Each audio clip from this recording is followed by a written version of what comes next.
Time கரெக்டா 12:24 ஆகுது. இன்னைக்கு சண்டே வேறையா. சரி ஓகே, ஹஸ்பண்ட்க்கு வழக்கம் போல டியூட்டி. நம்மளே போயிட்டு சிக்கன் வாங்கிட்டு வரலாம். என்னன்னு தெரியல, பிரியாணி சாப்பிடணும் போல டெம்டிங் ஆயிடுச்சு. சரி ஓகே, போய் சிக்கன் வாங்கிட்டு வரலான்னு கிளம்பி இருக்கேன். கடைக்காரர் வந்து தமிழா இருந்தா ஓகே, ஹிந்தியா இருந்தா எப்படி சமாளிக்க போறேன்னு தெரியல. எப்படி வாங்குறேன்னு இன்னைக்கு இந்த வீடியோல பாத்துரலாம்.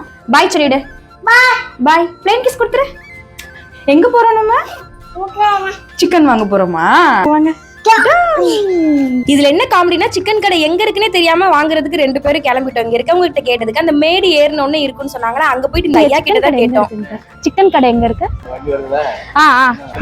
லெஃப்ட் சைடுங்களா? தமிழுங்களா? சந்தோஷம். சரி போயிட்டு வாங்கிட்டு.